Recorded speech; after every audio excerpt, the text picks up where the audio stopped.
Hi, everyone. I hope everyone is having a great week so far.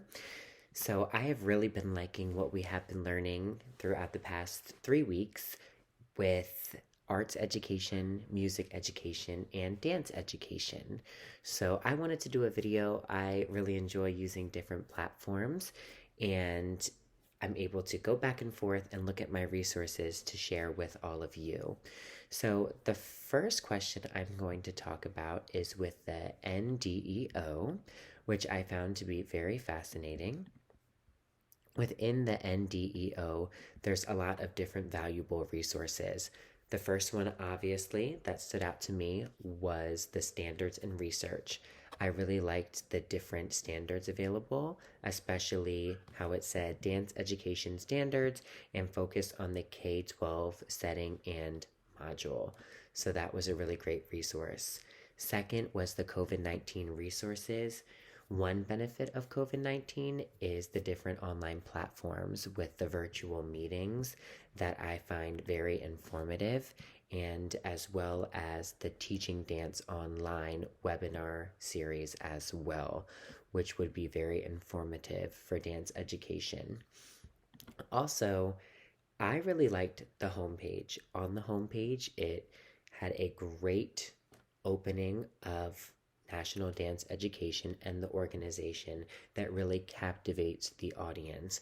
It also has Black Lives Matters, Arts Are Education, and available spring courses that are really eye openers for dance education. The next section that I want to look at is question 2 and 3 resources from this week's module. From this week's module, and this word I have a difficult time pronouncing, is arrhythmy. And in that passage, the balance arises out of movement and stillness. I love the different scenarios. The one scenario that I really liked the most was the blue blanket. In the blue blanket, it said, out of the big blue sky, I wrap up in a big blue blanket and go down to my bed below. Under a blue blanket, you may go. And there not only was song with music, but there was also motions to get the point across. In my current classroom, we use motions all the time. We use song and motions. I have a morning Moana song that we dance to every morning. And then I do different interactive songs. Like in science, we do the water cycle. So when I do this, I'm using movement. Water travels in a cycle. Yes, it does. Yes, it does. They know that it's a circular rotation. Okay? It goes up as evaporation, forms clouds as condensation, and comes down as precipitation. Yes, it does. Yes, it does. So they now know the process, and they know the 3 key steps to help them understand the water cycle. So this is a great way to make it cross-curricular and add your dance, add your music, add your arts, add your science. Okay? So I really liked that passage, that article. The next one was in The Atlantic, Why Young Children Learn Through Music. Or, I'm sorry, movement. With movement, it talks about recess and it talks about brain breaks. I use a brain break not every 15-20 minutes, but as I transition into subjects.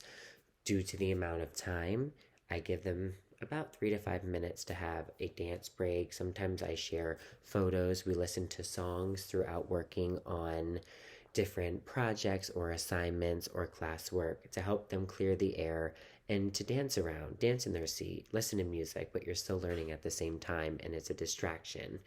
Recess, actually, in the state of Florida, they require students to have recess, and you aren't able to take it away, which I really like.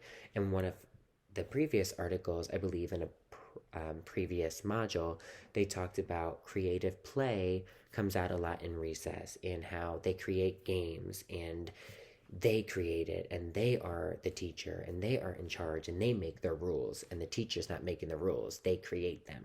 And I really like that. And one of my favorites was the why dance is just as important as math in schools. This is funny because this goes with me having to start math right away in the mornings. So I do a math game and I used the different resources that I was provided with and to make it more interactive.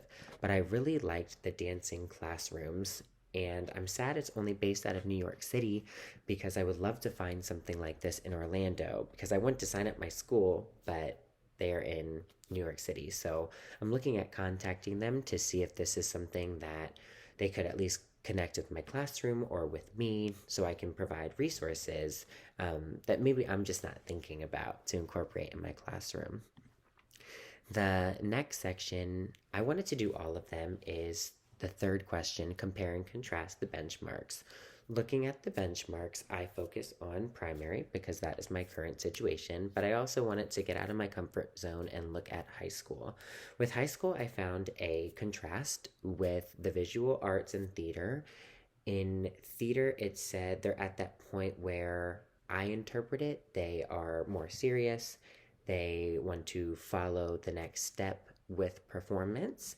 And then with dance, it's something that might be more of an elective that they have to do. So I had friends in college that had to do dance, but they actually enjoyed it. And it's a good way. They thought about their exercise, they thought about relaxation, and it was fun. And they met really cool people because they didn't feel as pressured. When comparing, I compared the music and I compared the dance benchmarks because with music it's very hands-on, with movement it's very hands-on. With music they say that it's very soothing for young learners, it gets them in the mood, it helps them with their work. And with dance, the movement is getting them engaged and interactive, and it's really helping them. It's hands-on, which is very beneficial for all learners, especially young learners. That is all I have for this week. I really like all of the posts so far this week, and I'm excited to read the rest of them. If anyone has any resources they would like to share with elementary education as far as dance or any resources in general for dance education, I would be glad to look at them and see if I can implement them in my current classroom. So thank you, everybody. Have a great night.